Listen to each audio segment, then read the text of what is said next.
Hi, this is Aaron Etheridge, President of Console Classics. This is a brief overview of Fire Emblem, the Sacred Stones for the Gameboy Advance.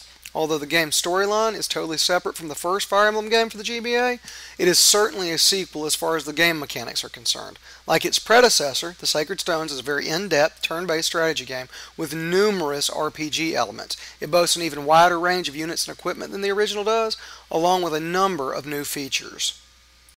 For the purpose of this overview, I'm going to focus on the additional features that the Sacred Stones offers. Simply because there are so many, I don't want to waste time going over features covered in the original game. If you want to know more about the most basic mechanics of the game, just go check out my overview of the first Fire Emblem. To start off, the game offers the player the option to play at one of 3 difficulty levels. As one would expect, they are easy, normal, and hard mode. For the purpose of my playthrough to make this video, I went with easy mode. It still offered a fair challenge, and by the end of the game I had put in over 60 hours of playtime. Even at that, the game offers quite a bit of replay value. There are several optional elements that you can play through rather than going straight for the end of the game. Here I'm going to touch on each one of them quickly. First off, there are 2 areas in the game, the Tower of Volney and the Lagdao Ruins, that allow you to train up units and make additional income. Each of them could almost be considered a mini-campaign, and as you beat each level, you're allowed to move on to the next one. After you complete each of them, you're given a ranking based on a number of factors. You can try to beat them again to increase your ranking, and of course, gain more experience and income. As the game progresses, dark creatures will begin to spawn on the world map. Now, I'll touch on the world map itself in just a moment. Anyway, the creatures represent skirmishes that stand between you and certain points on the map. You can clear them all out each time they spawn and maximize the amount of experience and loot you get, or you can avoid them until they stand between you and somewhere you need to go.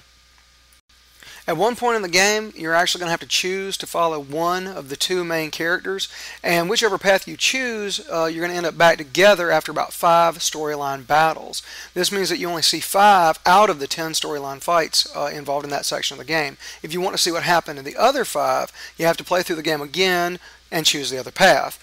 Of course, you can also just load the game at the turning point and see what happens either way. Another of the optional things that the game offers that increases the replay value is something called support. The units in the Sacred Stones aren't just military units, they are in fact RPG characters. Each of them can form an invisible bond called a support bond with other characters. This not only makes them fight more effectively when they're close together, it also makes small changes to the story. Characters may end up as closer friends or even romantically involved. Each character only has a certain number of bonds they can form, and each bond has 3 different strength levels. Because of this, there are hundreds of possible combinations, and you won't know all the characters' complete story until you've tried them all. Another interesting addition to the game are units that start below level 1. The first one is called a Journeyman and can eventually become a fighter. As the game progresses, you'll run into a couple more. The interesting thing about them is that although they start off incredibly weak, they can become some of the most powerful units in the game. At level 1, the Journeyman will normally be killed by a single hit. However, at level 10, he can transform into a level 1 fighter, and he's stronger than a normal level 1. Because of this, he has an edge over other characters as he advances through the game. The world map shows you where you've been and allows you to select where you want to go next. You can return to places you've already cleared out in order to buy weapons or other items. Once you've gotten far enough in the game, you can go either to the tower or the ruins to train. As I mentioned before, you can also travel around the map, wiping out spawns as they come up. Early in the game, you get a supply convoy that you can use to hold equipment and trade items between units. Erica generally acts as the supply officer, so you can access the convoy while on the battle map. Also, before each battle, you can go into the armory from the items menu. From there, you can stock up on the most basic items of the game, so you're never in much danger of running out.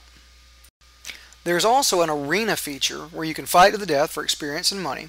If one of your units is about to die, you can retreat, and you will only lose the money you bet on the match. On one of the maps, there are a number of powerful items hidden all over the place. If you stop on a tile where an item happens to be, you'll get it. It's worth crawling all over the map if you have the patience for it. In truth, there are even more new features than I've mentioned here, but I've touched on the main ones. Fire Emblem, the Sacred Stones, is an excellent game with many hours of potential playtime. If you've never tried it, or the first Fire Emblem, I suggest that you do so right here at Console Classics. Thanks for watching.